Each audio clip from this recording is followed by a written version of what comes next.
सभी anime fans के बीच में ये रूल है कि अप्रैल के महीने में ये एनिमे देखना जरूरी है और अब फिर से वो इंतकाम की घड़ी आई है। फिर से अप्रैल आया है, लेकिन ऐसा क्या है अप्रैल के महीने में? तो अप्रैल में दो टाइप के लोग होते हैं, कुछ मूर्ख जो और लोगों को मूर्ख बनाते हैं अप्रैल फूल के नाम पर, और कुछ स्मार्ट लोग लाइक मी जो एनिमे देखते हैं। इन दोनों टाइप के लोगों को एक चीज जोड़ती है और वो है ये मास्टरपीस। जी हाँ, मैं बात कर रहा हूँ योर लाइन इन अप्रैल की। जी हाँ, तुम्हारा झूठ अप्रैल के महीने में। तो जैसे कि मैं ये बोल रहा था कि एनिमे कम्युनिटी में एक रूल है कि हर साल हर अप्रैल में तुम्हें ये एनिमे देखना पड़ेगा। ये रूल है जो तुम्हें कभी कोई बताएगा नहीं, लेकिन ये रूल तुम्हें फॉलो करना पड़ेगा, है ना जी बात। मैं खुद इस एनिमे को पिछले 3 साल से हर अप्रैल में देख रहा हूँ। ये मेरा चौथा साल है और जब मैं ये स्क्रिप्ट लिख रहा हूँ इस टाइम भी मैंने इसके कुछ 12 एपिसोड देख लिए हैं। तो तुम ये सुनकर सोच रहे होगे कि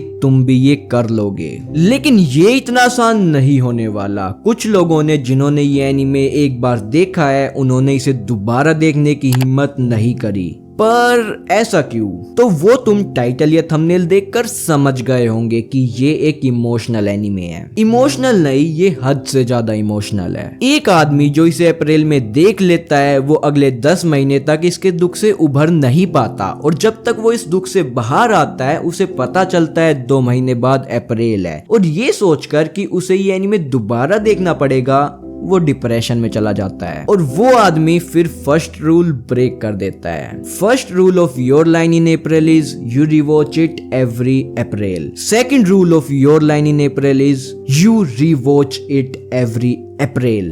तो मेरे दक्ष टाइलर, हमें इस एनिमे के बारे में कुछ बताओ। क्या था वो झूठ जिसने पूरी एनिमे वर्ल्ड में डिप्रेशन की लहर ला दी है? तो your line in April release हुआ था 2014 के अक्टूबर में। इसके अंदर टोटल 22 एपिसोड है और 22वें एपिसोड ने तो एनिमे फैंस की रातों की नींद उड़ा रखी है। और पता है हम मैच कहाँ हारे? मेरा मतलब लोग इसकी एंडिंग को देखकर इमोशनल हो जाते हैं, लेकिन पता है मैं कहाँ इमोशनल हुआ? फर्स्ट एपिसोड में। क्यों वो मुझे भी नहीं पता, लेकिन मैं फिर भी तुम्हें बताता हूँ। तो ये एनिमे प्योरली बेस्ड है म्यूजिक पर, और जब हमारी female main character first episode में अपना कुछ म्यूजिक बजाना स्टार्ट करती है तब पता नहीं कैसे ऑटोमेटिकली मेरी आंखों से आंसू गिरने लग जाते हैं। और ये चीज हर एपिसोड में होती थी। जब भी वो लोग पियानो या वायलिन बजाते थे मैं उस म्यूजिक में खो जाता था। मुझे अपने सराउंडिंग में कुछ भी ध्यान नहीं रहता था, बिल्कुल उन लोगों की तरह जो लोग एनिमे के अंदर उधर वहां बैठे होते थे।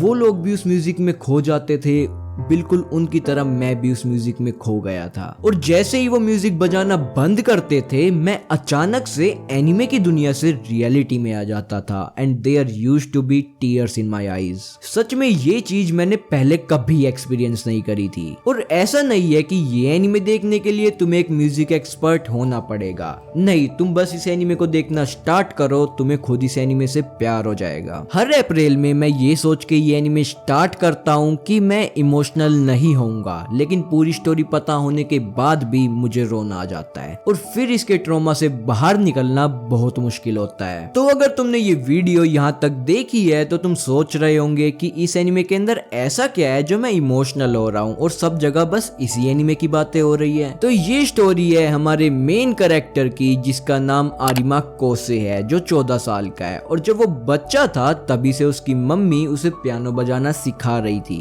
वो बंदा पियानो बजाने में इतना एक्सपर्ट हो गया था कि लोग उसे एक मशीन बुलाने लगे थे। ये छोटा सा बच्चा जिस भी कंपटीशन में जाता था उसे जीत कर ही आता था। सब कुछ सही चल रहा था, लेकिन एक दिन आरिमा की मदर की डेथ हो जाती है और एक म्यूजिक कंपटीशन के टाइम जिसको जीतने के बाद वो यूरोप जा सकता था, उस कंपटीशन के बीच में वो पियानो बजाना बंद कर देता है और हमें पता चलता है कि आरिमा को सुनना ही बंद हो जाता है। मतलब वो सब कुछ सुन सकता है लेकिन अपने ही पियानो की आवाज नहीं सुन सकता। उसके बाद आरिमा पियानो बजाना छोड़ देता है। ये इसकी मेन स्टोरी नहीं है, हमें इस एनिमे के अंदर इस पॉइंट के बाद दिखाया गया है। कुछ सालों बाद काओरी नाम की लड़की आरिमा की लाइफ में आती है। काओरी एक वायलिनिस्ट है और वो आरिमा से मिलती तो किसी और वजह से है, लेकिन उसे पता चलता है कि आरिमा पियानो बजाने में एक्सपर्ट हुआ करता था और वो आरिमा को दोबारा पियानो बजाने के लिए फोर्स करती है। अब वो दोनों मिलके दोबारा कंपटीशन में हिस्सा लेना शुरू करते हैं और लोग आरिमा को देखकर हैरान हो जाते हैं कि आरिमा जो एक टाइम पर पियानो एक्सपर्ट हुआ करता था वो दोबारा वापस आ गया है। इस एनिमे के टाइटल की बात करें तो तुम्हें इस एनिमे के टाइटल